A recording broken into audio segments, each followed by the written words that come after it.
द्वादश भागवताचार्य चतुर्दशाचार्य शंकराचार्य को परिकर मनाओ। तुलसी कबीर सूरनाभा प्रियादास मीरा श्री नानक चैतन्य जी को अनुगत रहाऊं। जय वर सब मिल मन वचन छल तजन परिकर हरि हरेश भरी भरी गाऊं। जय जय गुरुदेव विश्वामित्र के राम तारक प्रदाता श्री चरित्र जय जय गुरुदेव भक्तमाल के स्वरूप सानुकूल सर्वभाव सदा समय सुखाई। जय जय गुरुदेव वासवंशी वट यमुना तट उत्कट आदर्श सेवा उद्धारी। जय जय गुरुदेव फलारी राम लीलावती आचार्य बोलिए प्रेम से श्री भक्ति भगवान की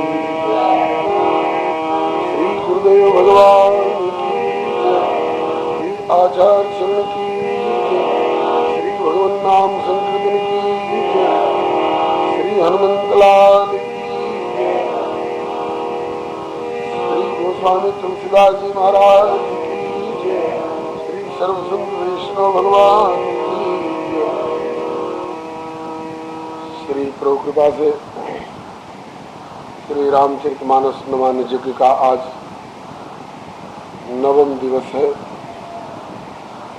पूर्वाह्न की बैठक में कथा प्रारंभ होने जा रही है। आप लोग अपने अपने स्थान पर शांतिपूर्वक विराजमान रहकर समाहित चित्त से कथा का श्रवण करें। श्री प्रभु कृपा से पूर्व प्रसंग में श्री सुंदरकांड के अंतर्गत श्री हनुमंतलाल जी माता जानकी का दर्शन करके उनको सांत्वना दे करके लंका जैसी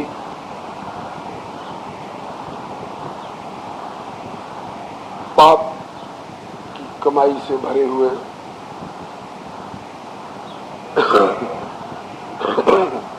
नगर को जला करके और श्री किशोरी जी से अभिज्ञान के रूप में चूड़ामणि लेकर के और समुद्र के इस पार चले आए और आकर प्रभु को सारा समाचार सुनाया। यहाँ तक की चर्चा हो चुकी है। अब आगे का प्रसंग प्रारंभ होने जा रहा है।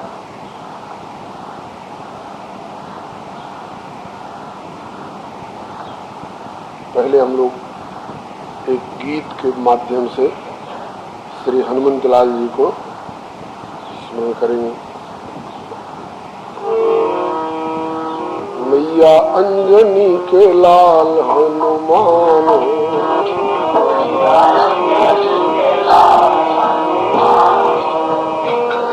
हनुमान हनुमान हनुमान मैया अंजनी के लाल हनुमान हनुमान हनुमान मैया अंजनी के लाल हनुमान।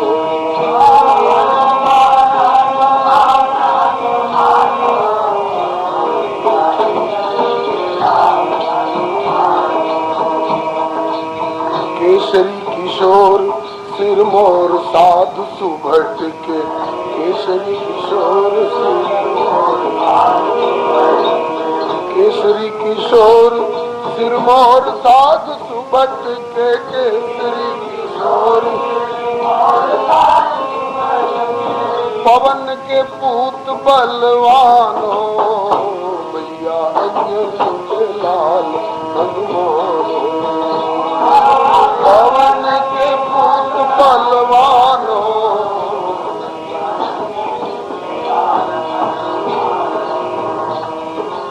राम के दुलरुआ किशोरी जी के बबुआ राम के दुलरुआ लक्ष्मण के जीवन प्राण हो, मैया अंजनी के लाल हनुमान हो। लक्ष्मण के जीवन प्राण हो,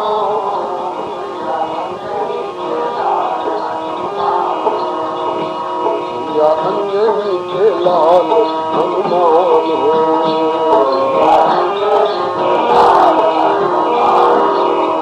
रुद्र अवतार असुरन के संहार है, तू रुद्र अवतार असुरन के संहार, काल विकराल के समान हो, मैया अंजनी के लाल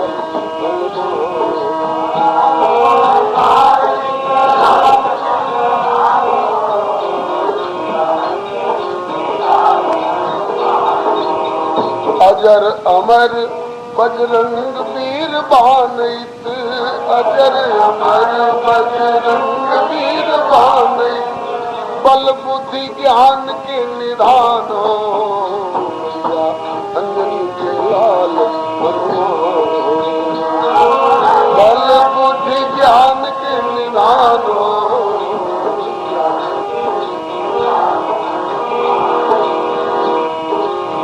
जग में उजागर गजब तोहर गुण गण, जग में उजागर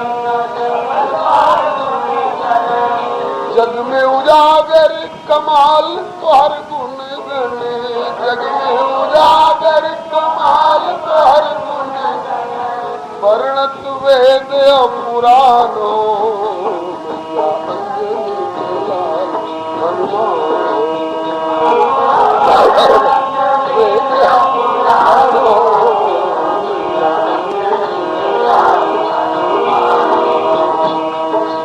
लंका में अकेले जाके माटी में मिलौल, लंका में अकेले जाके लंका में अकेले जाके माटी में मिलौल, लंका में अकेले रावण के सामने गुमान हो,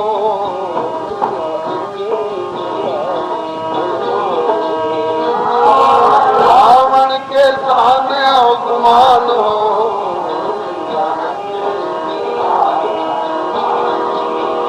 मैया अंजनी के लाल हनुमान हो।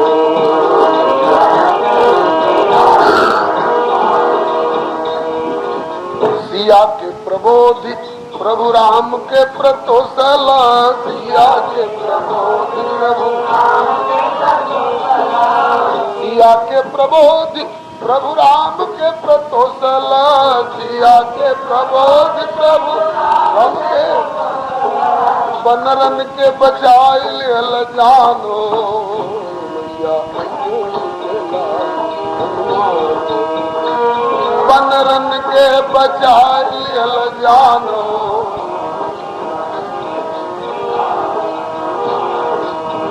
मैया अंजनी के लाल हनुमान हो।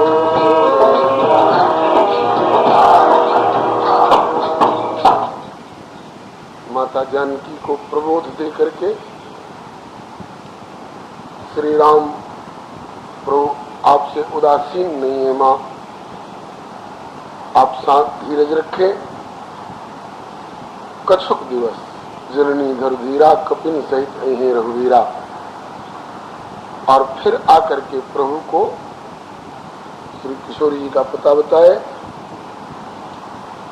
और सलाह दिए कि प्रभु अब विलंब करना उचित नहीं है, माँ का दुख देखा नहीं जाता है। यहाँ पर एक बात हनुमान जी ने अपनी तरफ से कही है और एक बात श्री रघुनाथ जी ने अपनी तरफ से कही है। जो प्रत्येक प्राणी को जो सुख चाहते हैं, कल्याण चाहते हैं, उन्हें ध्यान देने की है। जब प्रभु ने पूछा कि सीता का कुशल सुनाओ, तो हनुमान जी कहते हैं सीता के अति विपत्ति विशाला, बिन ही कहे भली दीन दयाला। उनकी विपत्ति का वर्णन न किया जाए वही अच्छा है सरकार। का तात्पर्य है कि उनकी विपत्ति पराकाष्ठा पर है। उनकी विपत्ति देख करके लगा कि मेरा हृदय विदीर्ण हो जाएगा, इसलिए बेग चलिए प्रभु आने भुजबल खलदल जी। तो प्रभु ने एक बात कही है कि पहले तो सीता जी कहती थी कि आपसे अलग रह करके मेरे प्राण नहीं बचेंगे, अब कैसे जीवित हैं, अब कैसे प्राण बच रहे हैं। तो श्री हनुमान जी ने बहुत बढ़िया बात कही है, लेकिन निकल गए होते प्राण, लेकिन श्री किशोरी जी ने अपनी तरफ से जो संदेश दिया है कि मेरे प्राण क्यों नहीं निकल गए, बोले कि विरह अग्नि, विरह तो आग बन रही है, और तन तूल शरीरा, ये शरीर जो है तूल माने रुई के समान है। तो विरह की आग जहाँ जल रही हो वहाँ शरीर रूपी रुई दिख सकती है, जल गया होता। अच्छा, और उस पर भी पवन जोर की चल रही हो तो आग और धधक जाती है। तो वह जोर की पवन क्या है, बोले श्वास, हमारी श्वास जो चल रही है यही आग को धधकाने वाली काम करती है। विरह अग्नि तनतूल समीरा श्वास, जरे क्षण माहे शरीरा, क्षण भर में शरीर जल गया होता। लेकिन उस आग को बुझाने के लिए कोई पानी बरसा रहा है, उस जलती हुई आग पर पानी डालता जा रहा है। कौन? कहा कि नैन स्रवहि जल निज हित लागी, जरे न पाव देह विरागी। नेत्र बरस रहे हैं। तो ये नेत्र क्यों बरस रहे हैं? बोले कि शरीर को ये जला लेंगी विरह की आंच में, तो मुझे जो पुनः प्रभु के दर्शन का लाभ होना है उससे मुझे वंचित रहना पड़ेगा। इसलिए नेत्र अपने लाभों, अपने लाभ के लिए ये कह रहे हैं कि अभी मैं आग से, विरह की आग से शरीर रूपी रुई को जलने नहीं दूंगा, अभी मैं इस पर जल बरसा बरसा करके उस प्रज्वलित होती हुई धधकती हुई आग को मैं शांत करता रहूंगा। तो नैन स्रवहि जल निज हित लागी, जरे न पाव देह विरागी। ये तो श्री किशोरी जी ने अपनी तरफ से कहा है। और श्री हनुमान जी ने अब तक शरीर क्यों नहीं उनका छूट गया, इसका कारण बताया। बोले कैसे शरीर से प्राण निकल जाए, प्राणों को निकलने की हिम्मत कहाँ है और उनको निकलने का रास्ता कहाँ मिल रहा है प्राणों को। क्यों? कहा कि नाम पाहरू, आपका नाम जो है उनकी जीवा पर वही पहरा दे रहा है और कहता है कि हे प्राण तुम्हें हम निकलने नहीं देंगे। जब पहरा पर कोई है सजग प्रहरी तो कैसे निकलने देगा भीतर से किसी को। कहा कि नाम पाहरू दिवस निशी, दिन भर भी नाम एक क्षण के लिए जीवा पर जहता नहीं है, और निशी रात्रि में भी। तो नाम पारू दिवस निशी, और ध्यान तुम्हार कपाट, और किवाड़ खोल करके छोड़ा गया हो तो हो सकता है कभी पारू की निगाह इधर उधर हो तो कोई निकल जाए। कपाट भी दे रखा है। क्या? ध्यान तुम्हार कपाट, आपका जो ध्यान हो सतत करती रहती है वही मानो किवाड़ दे रखा है। और किवाड़ भी अगर केवल वैसे ही चिपकाया हुआ हो तो हो सकता है कभी थोड़ा खोल करके और प्राण निकलने की कोशिश करे। लेकिन नाम पारू दिवस निश, ध्यान तुम्हार कपाट, और लोचन निज पद जंत्रित, और आंखें जो हैं अपने पद पर, चरणों पर ही लगी रहती हैं। यही मानो जंत्रित माने ताला लगा हुआ है। तो महाराज किवाड़ बंद करके ताला लगा करके और कोई सजग प्रहरी अगर खड़ा हो तो भीतर वाला कैसे निकल करके बाहर चला जाएगा। नाम पाहरू दिवस निश ध्यान तुम्हार कपाट लोचन निज पद जंत्रित अब प्राण जाए के बात। किस रास्ते से निकले प्राण, निकलना चाह करके भी प्राण अभी तक नहीं निकल पाए। और वैसे हम लोग तटस्थ होकर के विचार करें तो श्री सीता जी से श्री राम जी का वियोग हुआ हो तब न शरीर छूटने की बात हो, वियोग हुआ कहाँ है। श्री सीता जी को तो प्रभु ने कह रखा है लक्ष्मण जी से, मम मन सीता आश्रम नाम। वैसे सामान्य भाव तो इसका यही है कि लक्ष्मण, मुझे तो ऐसा लगता है, मेरे मन में तो ऐसी आ रही है कि अब सीता आश्रम में नहीं, हरण काल की बात है, मृगपति बंधु से फिर आए उस समय। और इसका दूसरा भाव कि अब सीता आश्रम में नहीं, अब तो मम मन सीता, सीता मेरे भीतर पधरा ली गई है। तत्व प्रेम कर मन मम और तोरा जानत प्रिया एक मन मोरा, सो मन सदा रहत तो पाई। तो मैं और सीता दोनों एक जगह है, जान प्रीति रस इतने माही। तो मम मन सीता आश्रम ना है, सीता आश्रम में से हटा ली गई है और मेरे मन में बसा ली गई है। अथवा कल अथवा परसों निवेदन किया गया था कि रकार अकार और मकार इन तीनों में से रकार रामचंद्र जी हैं, आकार श्री किशोरी जी हैं और मकार श्री लक्ष्मण जी हैं। और साथ साथ यह भी कहा गया है नाम कि रकार अग्नि, आकार भानुबीज सूर्य और मकार चंद्र, बंदो नाम राम रघुवर को हेतु कृषान भान हिमकर को। तो क्रमालंकार है यहाँ, क्रम में रकार अनल बीज, आकार भानुबीज और मकार चंद्र बीज। तो रकार अग्नि है और रकार रामचंद्र जी हैं, मतलब कि रकार ही रामचंद्र जी हैं और रकार ही अग्नि है। तो रामचंद्र में और अग्नि में कोई अंतर नहीं है। तो अग्नि में जो धरोहर रखा है तो श्री सीता जी को अपने अग्नि स्वरूप के साथ अपने साथ ही रखा है। रकार के साथ सीता है, अग्नि के साथ सीता है, माने रकार के साथ सीता है, और रकार के साथ सीता है, रामचंद्र के साथ सीता है। इसलिए इनमें वियोग है ही नहीं। लेकिन हनुमान जी ने इस अभिनय मंच की नरनाट्य की नरलीला के हिसाब से कहा है कि प्रभु इस प्रकार से उनके प्राण नहीं निकल रहे थे।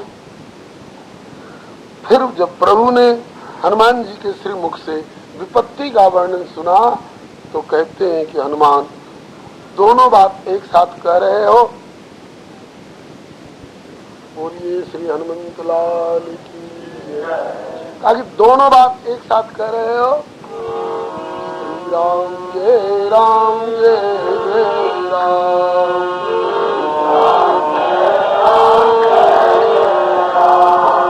श्री राम जय राम जय जय राम,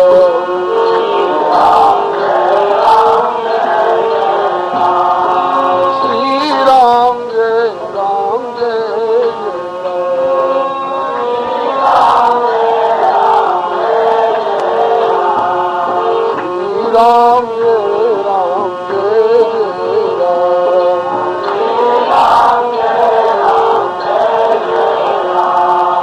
श्री राम जय राम जय जय राम।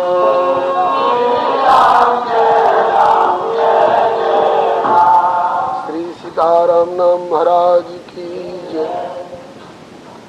प्रभु ने कहा कि हनुमान दोनों बात एक साथ कह रहे हो, दोनों बात एक साथ हो ही नहीं सकती।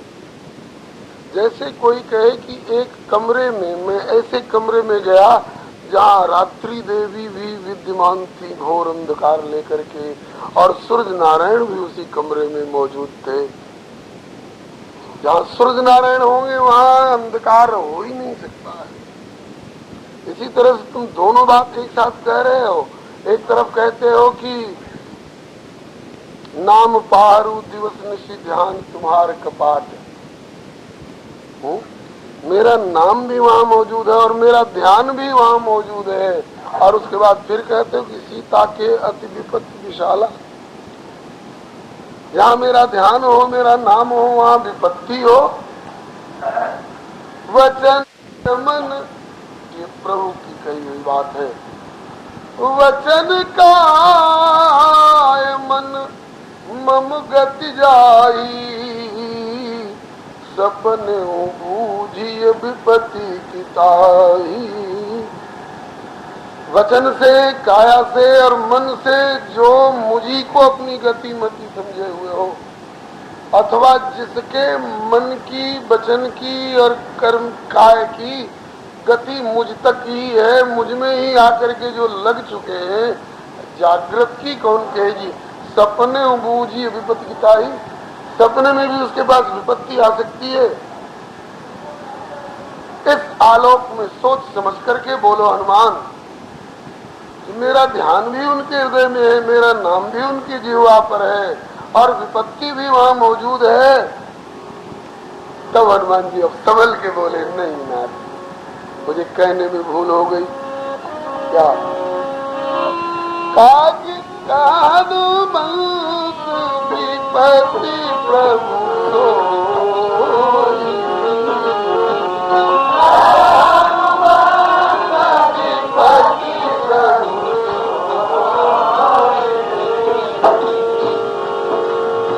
हे नाथ, सचमुच में विपत्ति तो वही है। कब? जब तब सुमिरन भजन, जब तब सुमिरन भजन।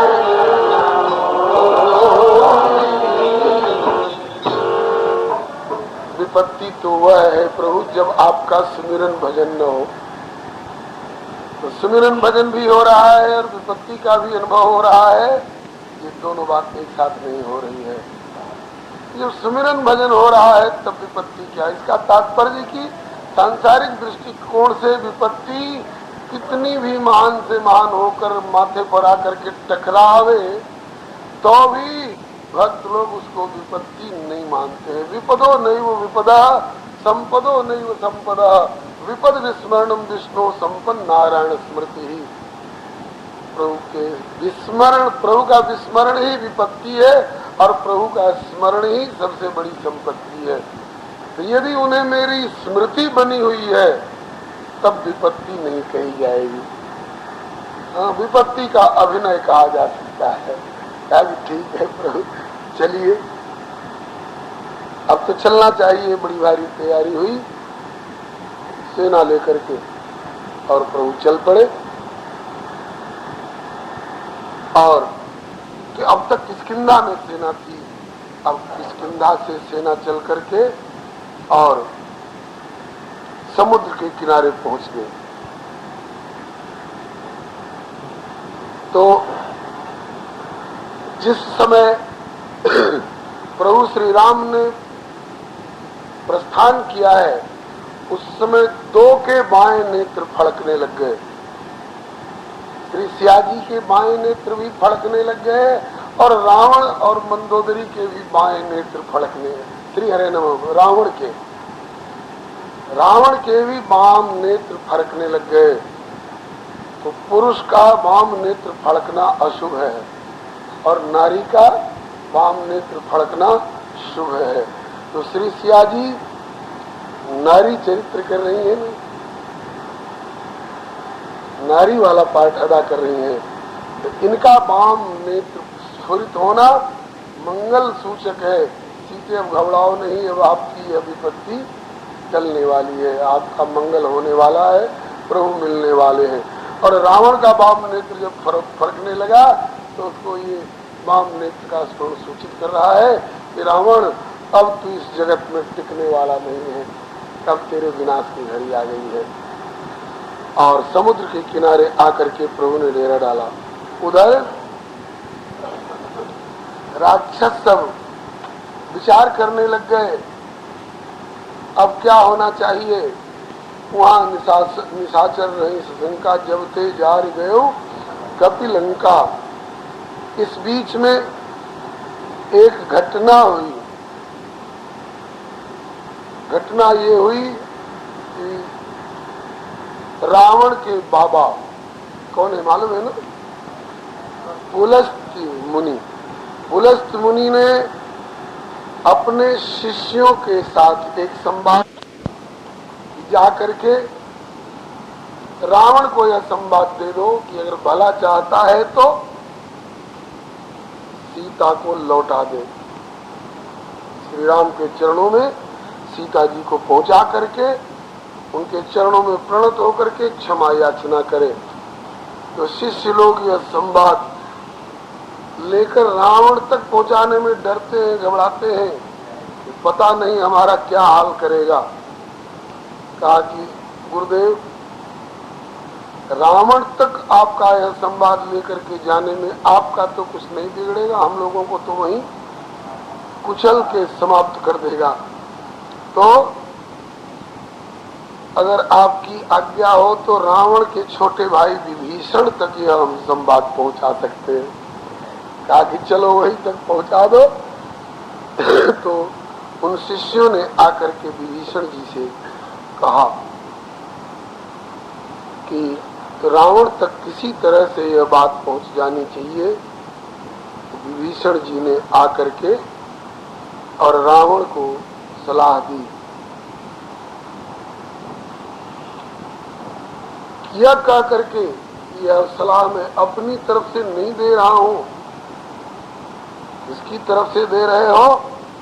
कहा कि मुनि पुलस्त निज शिष्य सन, कही पठई यह बात, तुरंत समय प्रभुसन कही पाए सो सरतात। या मुनि पुलस्त हमारे और तुम्हारे जो बाबा हैं, उनने अपने शिष्य के माध्यम से यह बात आपको सुनाने के लिए, आप तक यह संदेश पहुंचाने के लिए अपने शिष्य भेजे थे।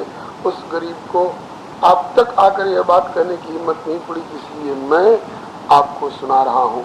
क्या? कहा कि पहले तो प्रभु श्री राम के स्वरूप का प्रतिपादन किया और कहा कि जो कृपाल मुझ पूछे बाता, मति अनुरूप कहो ताता। जो आपन चाहे कल्याणा, सुजस सुमत सुभगत सुखनाना, तो परनार लीलार गुसाई, तजो चौथ के चंद की नाई।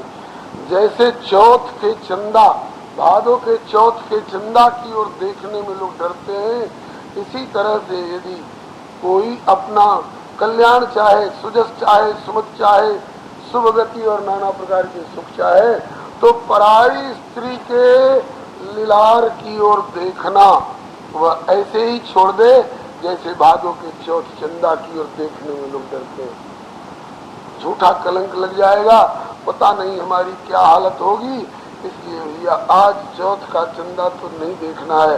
तो जैसे चौथ के चंदा से लोग बचते हैं, ऐसे पराई स्त्री के मुख दर्शन से बचना चाहिए। उसको जो सुख चाहता है, कल्याण चाहता है। 14 भुवन एक पति होई, भूत द्रोह तिष्ठे नहीं सोई। 14 भुवनों का जो एकमात्र आधिपत्य अपने हाथ में किए हुए हो, वह भी अगर प्राणियों से द्रोह करने लग जाए तो टिक नहीं सकता है, उसका विनाश अवश्यंभावी है।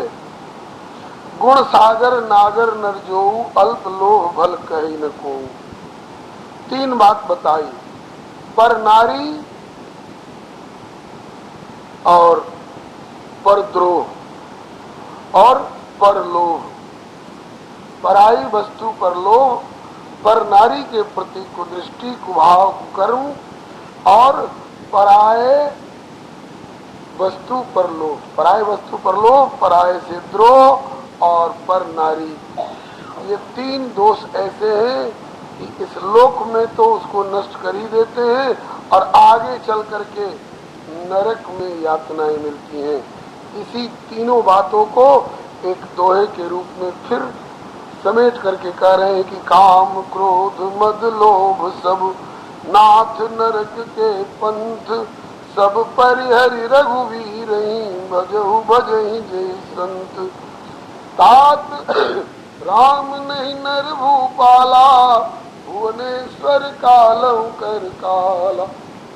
सबका सारांश है कि श्री राम भगवान है और भगवान से द्रोह करके, साधारण चराचर के प्राणियों से द्रोह करके कोई सुखी नहीं हो सकता है, कल्याण नहीं प्राप्त हो सकता है। तुमने तो चराचर जिनमें सन्निहित है उस प्रभु से द्रोह किया है, इसलिए उनसे बैर त्यागो और मस्तक टेको उनके सामने, और जाओगे उनके सामने तो वो तुम्हें अपना लेंगे। देवनाथ प्रभु का भय देही भजऊ राम बिनु हेतु सनेही। उनका स्वभाव है शरण गए प्रभुता उन त्यागे त्यागा विश्वद्रोह कृत अगजय लागा। जास नाम त्रैताप नसावन सोई प्रभु प्रगट समझ किए रावण। और एक बार नहीं बार बार बार बार पद लागूं विनय करूं 10 शीस परिहरि मान मोह मद भजहु कौशलाधीश। इसी समय लगे हाथ बता दिए।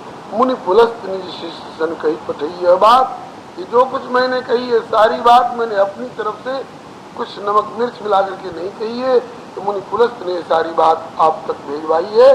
तुरंत समय प्रभु सन कही पाए सो सरतात। उसी समय लगे हाथ रावण के बाबा ने तो सलाह भेजी है और रावण के नाना ने इसका समर्थन किया। रावण के नाना है माल्यवान, तो बाबा और नाना प्राय एक ही स्तर के महानुभाव होते हैं। तो बाबा ने संवाद भेजा और नाना ने समर्थन किया। माल्यवंत यति सचिव सयाना तासु बचन सुख अति सुख तासु बचन सुनि अति सुख माना। बोला कि तात अनुज तब नीति विभूषण सो उर्धर जो कहत विभूषण। रावण नाराज हुआ, कहा कि मेरे शत्रु का उत्कर्ष ये दोनों गा रहे हैं, चाहे मेरा भाई हो और चाहे मेरा बाबा का संदेश हो और चाहे मेरा नाना हो, भगा इन लोगों को यहाँ से, दूर न करो यहाँ को। माल्यवंत तो वहां से चले गए। कहा कि अब रहेंगे तो इसकी बात मुझसे सही नहीं जाएगी, मैं समझाए बिना कहे बिना मानूंगा नहीं, इसकी अनीति का समर्थन करूंगा नहीं, फिर बात बढ़ जाएगी। इसलिए आवत गारी एक है पलटत होय अनेक कहे कबीर मत पलटिए वही एक की एक। जहाँ नीति की बात कोई सुनना नहीं पसंद करता है वहां से उठ के चल देना चाहिए। इसलिए माल्यवंत ले गए बहोरी कहे विभीषण पुण्य कर जोरी। विभीषण ने फिर हाथ जोड़ करके सुनाया। सुमत कुमत सबके उर रही नाथ पुराण निगम अस कहीं। जहाँ सुमत तहाँ संपत्ति नाना जहाँ कुमत संपत्ति निदाना। सब जगह सुमति और कुमति आती जाती रहती हैं। जहाँ सुमति रहती है वहाँ संपत्ति और सुख होता है, कल्याण होता है। जहाँ कुमति होता है वहाँ विपत्ति दुख और विनाश होता है। आपके हृदय में कुमति, अब विभीषण जी अपनी ओर से कह रहे हैं। अब तक की जितनी बातें कहे थे बाबा की कही हुई बात को दोहराए थे, अब अपनी ओर से कह रहे हैं। आपके हृदय में कुमति बस गई है, इसलिए जो हित कहता है उसको अनहित मानते हो, और जो चापलूसी में तुम्हारे विनाश की सलाह दे रहे हैं उनको तुम अपना हित मानते हो। फिर इसके बाद कहते हैं कि तात चरण गई मांगो राखहु मोर दुलार। सीता देहु राम कह अहित न हो तुम्हार। बुद्धिमानों के द्वारा, पुराणों के द्वारा, वेदों के द्वारा जो सम्मत समर्थित वाणी है वही विभीषण ने सलाह के रूप में दी। सुनत दशानन उठा रिसाई। अब बड़ा भारी नाराज हुआ रावण और कहता है कि रे खल तेरे निकट मृत्यु आ गई है। मेरे द्वारा जिलाया हुआ तू जीता है और मेरे शत्रु का तुझे पक्ष अच्छा लगता है। पहले तो अपना उत्कर्ष गाया, कहसिन खल असको जगमाही, उज्जवल जाजता में नहीं। बता कौन है ऐसा जिसको मैंने नहीं जीता है। वैसे बहुत लोग ऐसे हैं जिसको जीत नहीं पाया है। सहस्त्रबाहु को नहीं जीत पाया है, बाली को नहीं जीत पाया है, फिर भी उसकी तरफ ध्यान नहीं है इसका। जहां जहां इसकी विजय हुई है उसी पर ध्यान रखता है। ममपुर बस तपसिन पर प्रीति, शठ मिल जाए कि नहीं कौनी तेरे शठ। मेरी नगरी में रह करके और तू मेरे शत्रुओं से प्यार करता है। चला जा मेरी लंका से, और उन्हीं से जा करके मिल करके ये कायरता वाली बातें जो है, दुख दुखी वाली बातें, उसी से जा कर सच मिल जाए कि नहीं कौनी। उन्हीं को ये सब नीति सिखा। इतने ही तक बात सीमित नहीं रही है। कही कि चरण प्रहारा, चरण का प्रहार किया। किधर चरण का प्रहार किया? भाई हमने अपनी आंखों से देखा तो नहीं, मेरे पास वह दिव्य दृष्टि तो नहीं है जो अभी ध्यान करके समझ लूं। तो ये बात यूं कहनी पड़ रही है कि दो तरह के व्याख्याता मिलते हैं। कोई कहते हैं कि आमने सामने बैठा था, जैसे फुटबॉल पर कोई मारते हैं, सामने से मारा, तो अगर सामने से मारा तो छाती पर लगा, तो छाती पर, हृदय भाग पर जब वो चरण का प्रहार लगा तो किसको लगा? हृदय में बैठे हुए साक्षात प्रभु को ठोकर लगी। और किसी किसी का मत है कि विभीषण यूं कर रहे थे, चरण पकड़े हुए थे और कह रहे थे भैया मेरा दुलार रखते आए हो, मुझे छो देते आए हो, आज एक और दुलार मुझे तो मेरी इस मांग को पूरी कर दो। सीता देव राम थे, यूं जो झुके हुए थे तो पीठ पर लात मारा। तो अगर पीठ पर लात मारी तो यद्यपि विभीषण को कुबर नहीं निकला हुआ था पीठ पर, लेकिन गोस्वामी जी ने उपमा दी है, उत्प्रेक्षा की है कि रावण का यह पाद प्रहार विभीषण के लिए वैसे ही हितकर हो गया जैसे किसी ने किसी के कुबर पर एक लात जमा दे दिया और उसका कुबर जो है सो सीधा हो जाए। तो कुबर का सीधा हो जाना अच्छा हो गया। कोई कुबड़ा आदमी सीधा हो जाए तो अच्छा है। तो इसी तरह से विभीषण की पीठ पर का प्रहार रावण का विभीषण के हक में अच्छा हो गया, क्योंकि अब तक राम से जो इनकी दूरी थी, अब तक रावण की नगरी में रह करके मूक समर्थन जो विभीषण का था, रावण के अत्याचार दुराचार का, अरे वैसे समर्थन नहीं करते हो, लेकिन मूक समर्थन तो हो ही रहा है यदि विरोध नहीं करते हैं। तो जो भी कुछ दोष रहा हो वह कुबर के समान था। बाही कुबर नहीं, आभ्यंतरिक कुबर, वो कुबर दूर हो गया। अब विभीषण सीधे हो गए। पूज्य चरण श्री वैष्णवदास जी कहा करते थे, किसी ग्रंथ में मिला होगा प्रमाण, किसी संत से सुने होंगे, श्री अवध के बूढ़े रामायणी जी से श्री रामचरितमानस का अध्ययन किए थे, तो कहते थे कि रावण के पैर में कोई ऐसा चिन्ह था कि वो लात जिस पर लग जाए वो उसका भला हो जाता था और राम जी की ओर चला आता था। सुख सारन को भी लात मारी है, वो भी आगे की बात है। विभीषण को भी लात मारी, जिनको लात मारा उनका भला हो गया, के चरणों में, प्रभु के चरणों में आ गया। वैसे संसार का कोई भी दुराचारी किसी को भी ठुकरा दे और अगर वह ठुकराया हुआ व्यक्ति जगत की ठोकर से जगन्नाथ की ओर पहुंच जाए तो उसका भला हो ही जाएगा।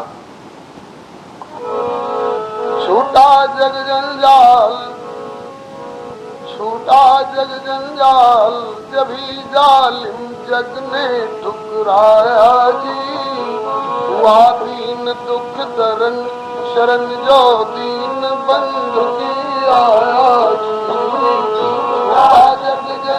जब जालिम जग ने ठुकराया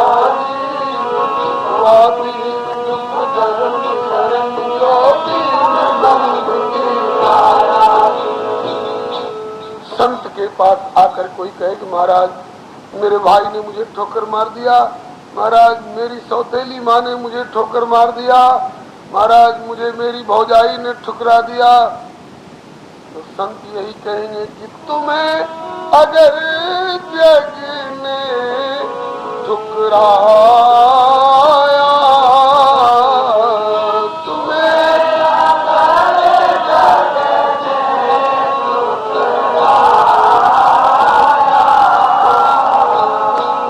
समझो कि अब प्रभु ने अपनाया, समझो कि अब प्रभु ने अपनाया। यह जगत ने ठुकरा दिया तो बहुत अच्छा हुआ, जगत ने ठुकरा दिया तो समझो कि अब प्रभु ने अपना लिया, क्योंकि जब तक जालिम जगत प्यार देता रहता है तब तक जगन्नाथ याद नहीं आते हैं, जब जालिम जगत ठुकरा देता है तब जगन्नाथ याद आते हैं। लेकिन शर्त है कि जगत से ठुकराए जाकर फिर जगत के दरवाजे दरवाजे मत डोलो। बाबा श्री राम सुखदास जी एक सवैया कहा करते हैं, शब्द बड़े सरल हैं लेकिन भाव बड़ा ठोस है। कहते हैं कि काठ की ओट से काठ बचे नहीं, आग लगे तब दो गुजारे, चूहे की ओट से चूहा बचे नहीं, बिल्ली परे तब दो को मारे, सियार की ओट से सियार बचे नहीं, सिंह परे तब दो को फारे, ऐसे ही किसी और की ओट न जीव बचे, प्रभु ओट बचे यह वेद पुकार। जगत ने ठुकराया तो फिर जगत के ही किसी असमर्थ प्राणी के यहाँ जाओ, बाबू जी थोड़ी मदद कर दो, भैया जी बहुत दुखी हूँ। तो भैया जी कौन सुखी है? सुना जाता है, एक बार कहीं पढ़ा था कि अकबर जंगल में गया, ऐसी जगह में पहुंच गया जहां कुछ खाने को नहीं, कुछ पीने को नहीं, भूख प्यास से बेचैन हुआ। एक गरीब जंगली किसान ने उसको कुछ खिला पिला करके और प्राण की रक्षा की। उससे कहा कि भैया मैं दिल्ली का रहने वाला हूँ, अकबर मेरा नाम है, तुमने मेरे प्राण बचाए हैं, खिला पिला करके कभी जरूरत कोई पड़े तो मेरे यहाँ आना। चाहता तो नहीं था कि हम इसका बदला लेने के लिए उसके आ जाए, लेकिन कभी ऐसा भीषण काल पड़ गया कि दाना और पानी और पेड़ के पत्ते भी मिलना मुश्किल हो गया। उसकी घरवाली ने याद दिलाया कि वो जो तुम्हारे एक मित्र नए नए बने थे, आए थे, कहते थे कि दिल्ली का रहने वाला हूँ, अकबर मेरा नाम है, कभी कोई जरूरत हो तो आना। अब इससे बढ़कर के जरूरत की घड़ी कब आएगी? जाओ। आया। उस दिन शुक्रवार था, वो लोग जुम्मा बोलते हैं, और जुम्मा की नमाज अदा करने के लिए वो मस्जिद में गया हुआ था। पता लगाया अकबर कहाँ है। अरे कहा कौन अकबर? कहा कि मेरा दोस्त अकबर है। कहा कि मुझे क्या पता तुम्हारा दोस्त कौन है? अरे कहा कि वो दिल्ली का सबसे बड़ा अकबर है, होंगे और भी अकबर लेकिन सबसे बड़ा अकबर। कहा कि सबसे बड़ा अकबर तो यहाँ का बादशाह है। बस बस बस बस भाई। अच्छा, तो वो अभी नमाज पढ़ने के लिए गया है, तो लोगों ने दिखा दिया, तो कभी यूं करता था, कभी यूं करता था, कभी यूं करता था। ये बेचारा जानता नहीं था कि नमाज क्या होती है और खुदा कौन होते, जंगली था। कहा कि भैया ये क्या कर रहा है? कहा कि खुदा से दुआ मांग रहा है। कहा कि खुदा कौन है? कहा कि संसार का सबसे बड़ा मालिक। तो इससे क्या मांग रहा है? बोले दुआ मांग रहा है। बोले दुआ क्या चीज होती है? बोले उससे अपनी अरज गरज पेश कर रहा है और जो कुछ अभाव होगा उसकी मांग कर रहा होगा। अच्छा, तो इसके मांगने से खुदा दे देगा? कहा कि हाँ दे देगा। ताकि इसी को खुदा सारी दुनिया का मालिक है। हाँ, कहा कि वो इसी को देता है कि औरों को भी दे सकता है। बोले तहे दिल से जो उससे मांग करे सबको देता है। कहा बस अब इससे मिलने की कोई जरूरत नहीं। वहीं से लौटने लगा। हाँ, पूछा कि कहाँ, केवल उसी कमरे में जाकर के यो करेंगे तो देगा? कहा कि नहीं साहब, तो सब जगह रहता है, कहीं से मांगे तो दे सकता है। बस लौटने लगा। तब तक उसकी नमाज पूरी हुई। उसने बाहर निकलते निकलते देखा कि अरे तो वही किसान है जिसने जंगल में मुझे कुछ खिला पिलाकर मेरे प्राण बचाए थे। अरे कहा कि मित्र इधर आओ, सुनो सुनो दोस्त, कहा कैसे आए थे, कैसे जा रहे? अरे आया तो था, कुछ जरूरत पड़ गई थी, आपने कहा था कोई जरूरत पड़े तो आना। बोले तो बिना मुझसे मिले, बिना मुझसे बताए, बिना मुझसे कुछ लिए, अब जा कैसे रहे? कहा कि तुम्हारी पोल खुल गई। बोलो भगवत्सल भगवान। तो हमने देख लिया तुम भी किसी से मांग रहे हो, और जिससे तुम मांग रहे हो वह किसी से नहीं मांगता है, वह तो देने ही वाला है। और किसी एक दो